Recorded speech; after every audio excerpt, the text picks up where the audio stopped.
Hi, this is Pat Thetic from Anti-Flag, and you're watching the one and only Grasser Productions. Hello and welcome to Grasser Production. My name is Ollie and I'm here at Mission Ready Festival. Next to me is Pat from Anti-Flag. Hello. Hello, it's nice to be here. Thanks for having me. Thank you for your time. You guys are playing a whole bunch of shows right now in the summer. How is it so far? Do you have fun? It's awesome. It's a little warm. I don't do well with the heat, but the festivals have been great. We've had a lot of fun. We were in Italy for a bit. We're going to Poland and Spain for a bit, and we're in France. So it's a lot of fun to be in Europe and do festivals. You're traveling a lot. Do you still miss home, or are you getting kind of used to it? No. The first week away is fun. The second week is less fun. The third week you miss home, and the fourth and the fifth week you're like, why am I here? I should be at home. So yeah, it's we've been on tour for the last 25 years, but you never stop missing home. You always have been a quite political band. Would you see yourselves more as activists or more as musicians?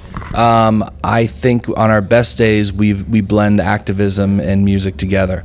I've been thinking about this a lot. Our rock show is sort of like a rally, and what we're trying to do is get people to understand that that we are not alone, and when you come together as a rock show, it's very similar to coming together as in a rally, and we can make things different.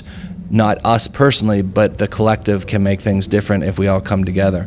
One of the things that we learned when we were very young is that the same skills that you learn putting on a rock show are the same skills that you learn putting on a demonstration or a rally, and when you bring people together, that's when things can actually change. So you think music has an impact to the world? I think music is causes an emotional response, and when people have emotional responses, they can change things. So yeah, absolutely, music can change. I don't think my music changes the world, but I think music in general can absolutely change the world. One of the things that's interesting is if you look through history, every political movement has a soundtrack, and so there's a reason for that, because those emotions that are created from that music are translated to the activism and to the change that comes. Your first album is now over 20 years old. Would you say the message has kind of changed, or are the problems still the same? The message has not changed. The message has been consistent throughout our career.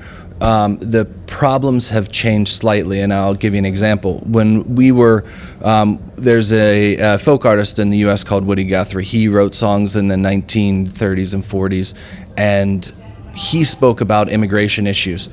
And the immigration that he was speaking about, and I don't know whether this will translate to Germany, but hopefully you follow the logic. The immigration that he was speaking of was from Oklahoma, which is one state, to California, because the Californians didn't want all these dirty Oklahomans to come to California, which is all part of the United States. So it was an immigration issue that he was singing about, but it wasn't a national boundary immigration issue. It was within the same country. Now immigration is coming from the south in Africa into Europe, or from Central America into the U.S. So the issue is the same. It's immigration. It's still fear of other people. It's usually rich white guys saying we don't want other people coming in because this is our land and it's ours, and we've for some reason have a right to it, which is not true. But the ideas are the same. It's still fighting against that blind nationalism, nativism, and making people aware that all of us are welcome. These lines that are drawn in the sand arbitrarily are not real lines, and people should be able to cross them as they see fit. That was a long answer. I apologize. No problem. We're very interested about your opinions. Did you at some point had even trouble because of your political orientation, like for example shows cancelled or even problems with the authority?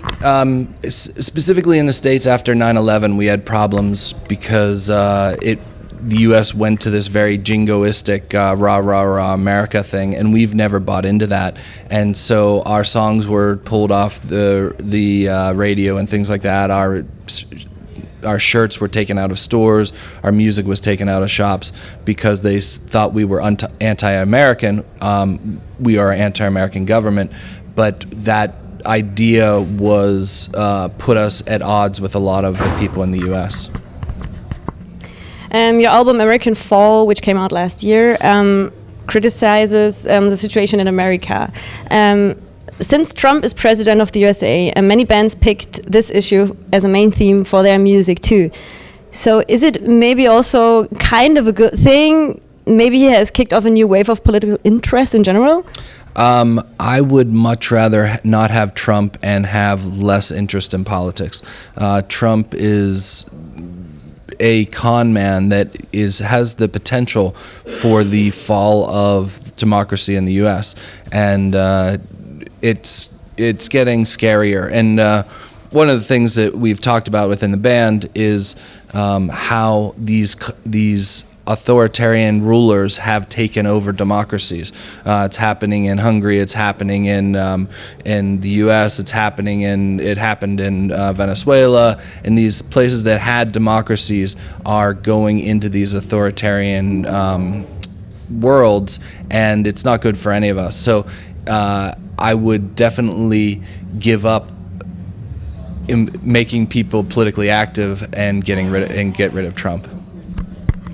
What do you think about so-called fun punk bands that don't have any deeper messages but just have fun on stage? I love them. That's awesome. Yeah, you gotta create music and art out of what you are into.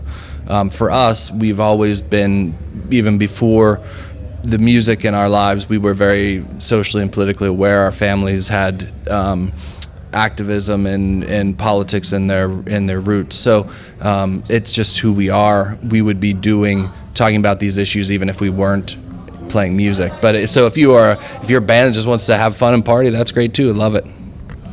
NOFX is now on tour with the festival Punk and Drum League. You also play a show there. I think you know that some shows of NOFX had been cancelled in America because of what Fat Mike so-called a bad joke about the victims of a shooting in Las Vegas. Yes.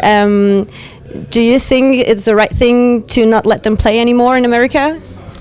No, I don't think it's. The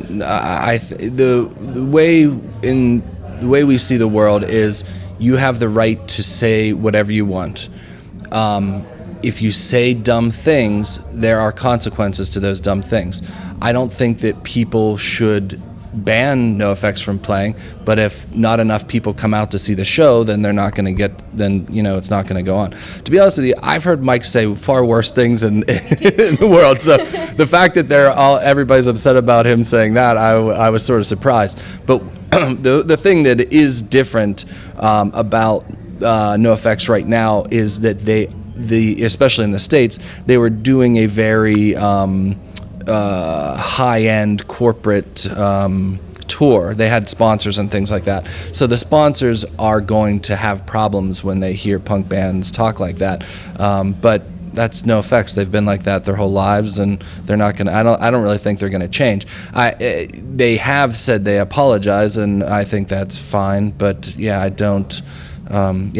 They've said worse things, I've thought, over the years.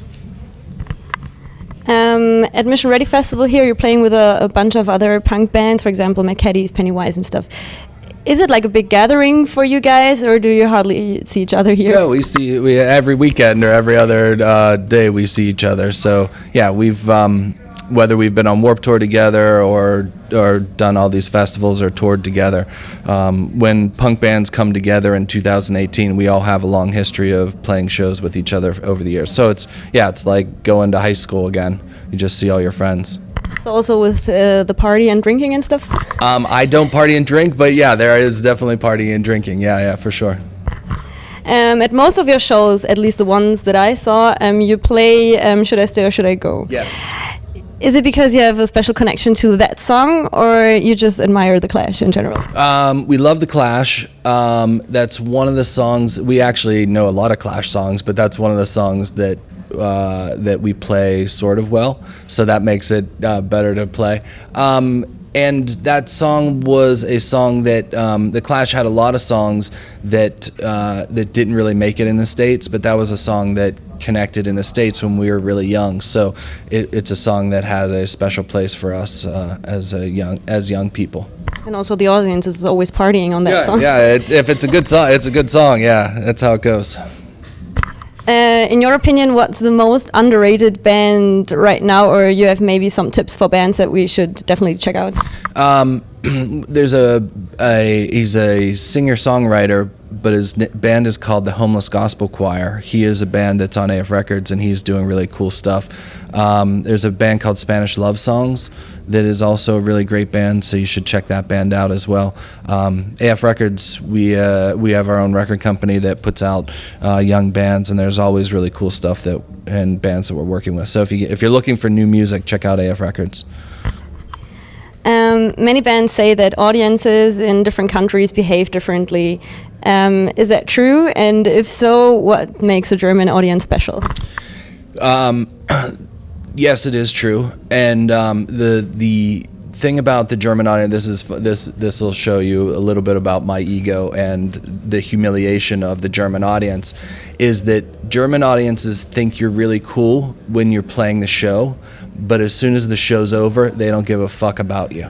So it's very interesting to go from somebody who's like, oh, I love your band, this is great, and then the show's over, they're like, yeah, I don't care about you. So it's very strange. Maybe they just want to give you your space. My friend, I'm sure. I'm sure, but it is a.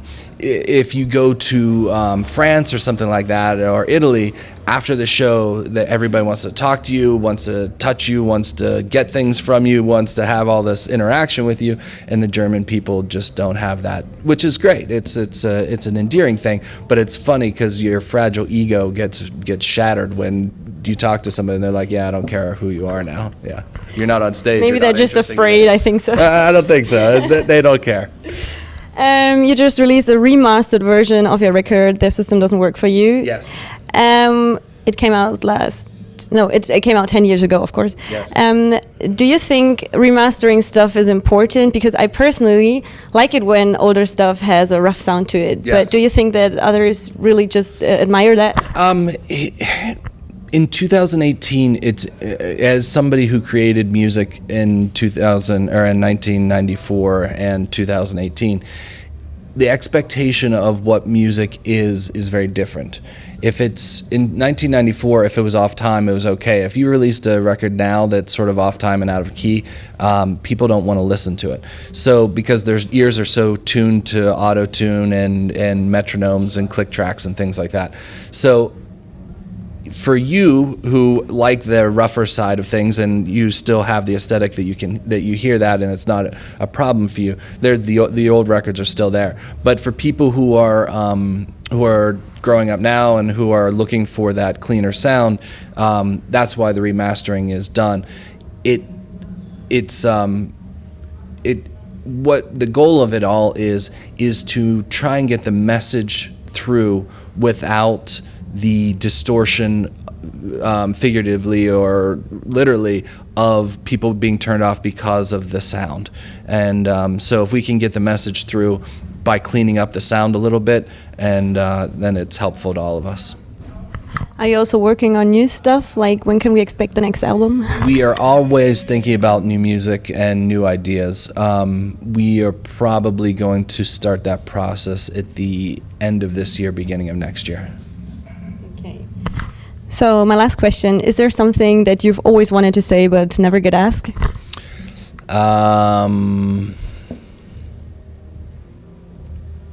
Yes. Because we've been having this discussion. I'm going to throw this out there, and this is something we can talk about.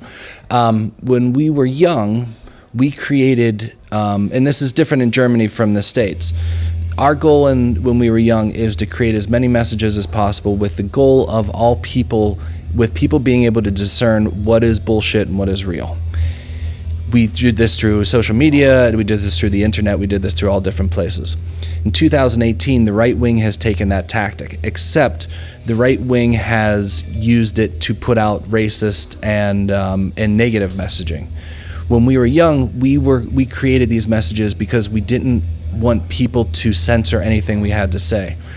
2018, there's messages that are going out there and fake information that's going out that is damaging to all people.